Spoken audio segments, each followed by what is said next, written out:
this is getting very dramatic and interesting. And by interesting, I mean borderline scandalous. We talked the other day that a report came out that it looked like they were going to end. By the way, this isn't confirmed, but a story came out that they are currently looking at ending Yellowstone at the end of season 5. They're, of course, on a very long mid-season break. And that a part of the reason for that was Kevin Costner's schedule or whatever, and that they were going to have a spin-off show that's like a continuation of Yellowstone, will have many of the same characters, but this new one was going to be led by Matthew McConaughey, which is perfectly fine. Matthew McConaughey is an Academy Award-winning actor. I love Matthew McConaughey, but I love me Yellowstone, and I love Kevin Costner in Yellowstone. Well, turn up the drama on this, and you know me, I don't normally like to get into the behind-the-scenes TMZ, what's the tea kind of stuff, unless it starts directly affecting the content we're watching, and this is. So in the Puck newsletter that came out, which is becoming a real big deal in the industry right now. Puck and the Ankler. Yeah, and the Ankler are both becoming a big deal about this. They discussed this. Let me see if I can find the quote on this. Oh yeah, here it is. Okay. So here's a sign. This is getting into like some of the drama that's going on with this. Here's a sign that the relationship between Kevin Costner and Taylor Sheridan is not going well. On Instagram just a couple of months ago, Costner's longtime assistant / associate, I'm going to try to get this name right, Glenn Kleskowski, posted publicly the following review of Taylor Sheridan's Sylvester Stallone mobster show, Tulsa King. This is what Kevin Costner's assistant wrote publicly to Taylor Sheridan. Stick to your Westerns, bro. You don't know shit about this life. Stay in your lane, country boy. I'm actually embarrassed for you as a writer and creator. This is Kevin Costner's assistant. Now, I'll tell you what, if Christian's assistant, of course, and he has many, but if Christian's assistant were to write that publicly about me, Christian and I are going to have a problem. I mean, if Ray started writing shit like that about anybody else, they would have a problem with me. Again, we're going to make Ray our scapegoat on this. So let me read this again. This is crazy. Stick to Westerns, bro. You don't know shit about this life. Stay in your lane, country boy. So he's directly insulting him, too. Stay in your lane, country boy. I'm actually embarrassed for you as a writer. Twilight boy. Country boy. Country boy. As a writer and creator. Now, I'm going to read this a little bit at length just because this is fascinating. This is where the drama is coming in. So they went on to write this. So what's actually happening here? After looking into this for the past couple of weeks, I learned that Costner's Yellowstone cast and crew executives have becoming increasingly frustrated by Costner's ego and unavailability for years now. I know, get in line. Aging movie star doing television has inflated sense of self-worth like an Onion headline. And besides, this is a larger trend. As more and more bigger names work on TV series, they don't often want to make series commitments, forcing the shows to contort to their schedules to shoot their stars in and out. It's an industry-wide problem. So as more and more of these big stars are going to television, the TV shows are having to make bigger and bigger compromises, which I think sometimes, many times, the compromises are worth it. Listen to this. But this is bigger. There's a reason Costner is known in town as either exacting to a fault or just an unjustified pain in the ass.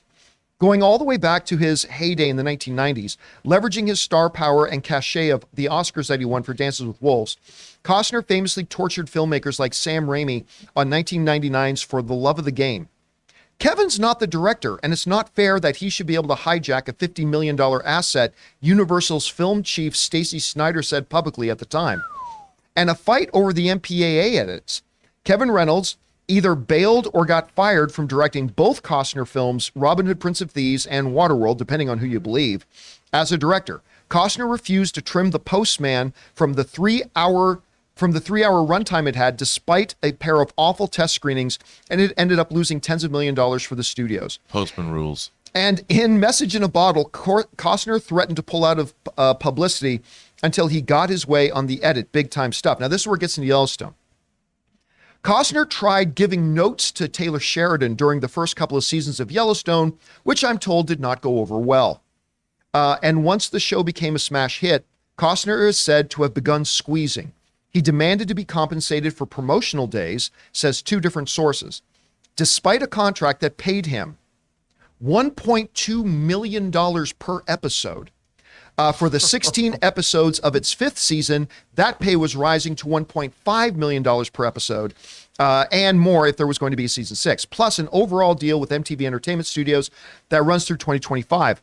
A couple of seasons ago, Costner's WME team closed a major negotiation. Then he went back to his lead agent of 10 years, Brad Slater, who had put Costner in Yellowstone in the first place and demanded that he reopen the deal for more asks. And when his agent said no, he got rid of his agent. So look, this is all from a certain perspective, right? Whenever you look at any story from just one perspective, anything can look damning. And you guys know for a couple of years now, Yellowstone has been my favorite show. Until The Last of Us came out, Yellowstone has been my favorite show on TV for the last couple of years, all due respect to Succession, which I also love.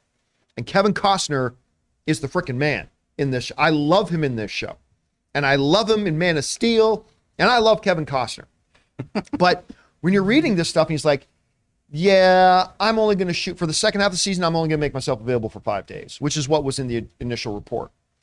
It's like, dude, like, you're part of the #1 show in the world right now. And how much are you making per episode? You're making a lot of effing money, and you're working with the hottest showmaker and showrunner in the business right now.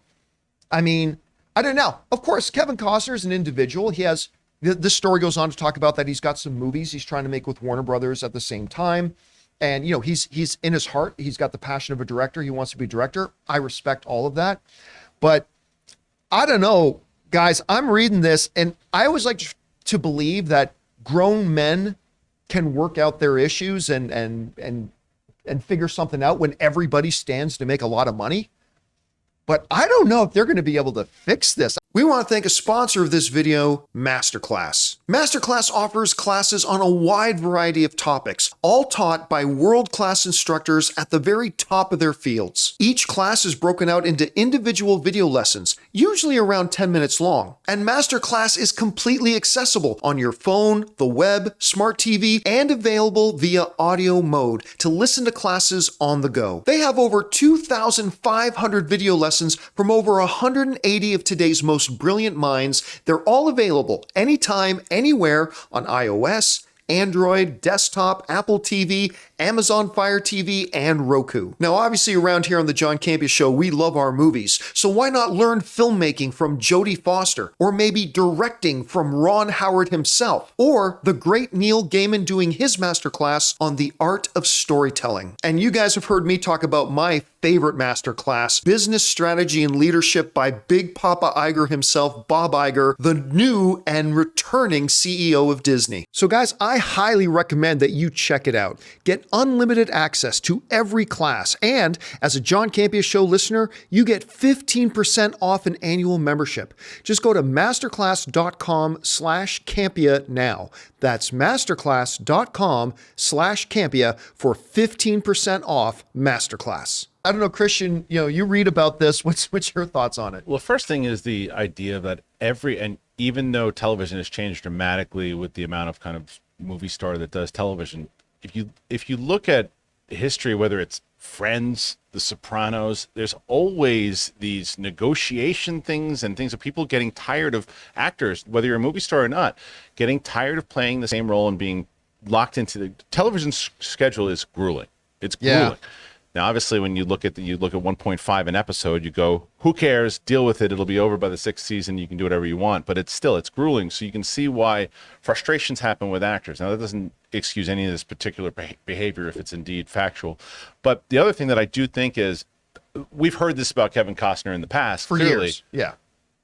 So be careful who you hire.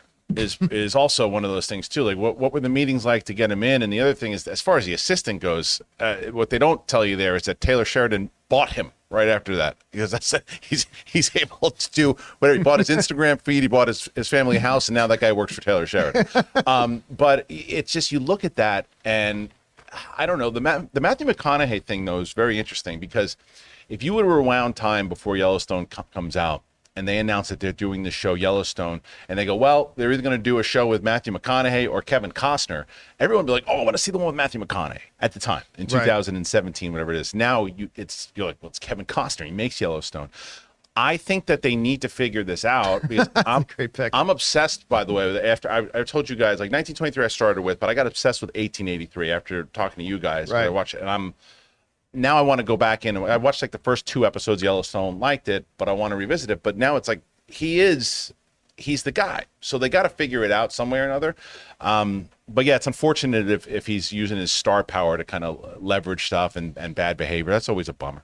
It sucks to hear you're leveraging star power. 'Cause let's say his current star power comes from Yellowstone, right? Yeah. When you're leveraging your star power that comes from a show against that very show. I mean, I don't know, but Rob, you're here about this. What do you think? And by the way, I say this all as a big Kevin Costner fan. I love Kevin Costner. I do too, but I mean, here's the thing. Kevin Costner makes Dances with Wolves. Then he makes a movie like Open Range. And even The Postman, to a certain extent, is I really liked Open Range. I did too. It's great. And I love The Postman. It's based on a David Brin science fiction novel. I know a lot of people don't like it, but I'll tell you something. First time I saw The Postman was at the Steve Ross Theater at Warner Brothers. No one had seen it. I was sitting there with a huge audience. Kevin Costner walked out on stage in front of an audience, and he said, you know what? I've been working on this movie for a long time, and I hope, he said, I wish that I was like you in the audience and seeing this movie for the first time. And I hope you enjoy it. And the pride and the joy that was there. And I never forgot this because it exemplified to me what every filmmaker feels like when they show their movie to an audience for the first time, especially an industry crowd of people. And there was true joie de vivre. And I loved it. No one else did. So, I mean, so I've always been very sympathetic to Kevin Costner. That said, diva behavior with actors, especially when they're getting paid this amount of money. You get paid this amount of money because you're expected to show up at work. And I believe that when you're working on a set with a lot of people, including your fellow actors and the crew is there to support your work. You're the ones that are in front of the camera. You're the ones that the crew is making sure you look the best you can. You have the best costumes. You're lit well. The writers are making sure they have the best lines they can give you. The producers hope they're making the best TV show. Everyone is there to serve you. I can't stand diva behavior on a set because it's so disrespectful to everyone. And if Kevin Costner didn't want to do this, I'm sure he might have thought a little bit, Westerns are in my wheelhouse, that he could come in and make the show a little bit more his. I'm sure he resents the fact that Taylor Sheridan now basically has built a network on Kevin Costner's wheelhouse. He still took the job.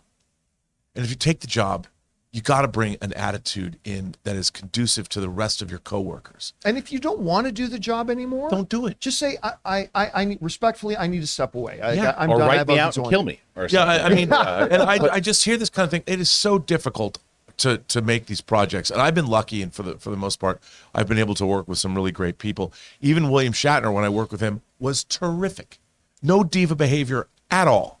And this just bothers me because I really like Kevin Costner. But the one thing, though, we don't know for sure, as we said, as we see this article, though, too, remember that they're in the middle of these negotiations and trying to figure out seasons and figure out all this different, there it goes, all this different. You're nuts. Yeah, the nuts. But all this different information that this could also be a negotiation tactic. This could also be something that they leak to the press, and the press. Oh yeah, this is one perspective. This is one perspective. Just one perspective. Because we could also get reports, Rob, that the other side of Costner's story and look at all the behavior, that stuff that he had to go through. I'm not saying we are. Absolutely. That's why I don't want to just call it diva behavior right away when we don't really know yet if it's true. We or hope false. it's not. And as much as I love reading the Puck and the Ankler, Puck and the Ankler, it is coming at this industry from a certain perspective. Sure.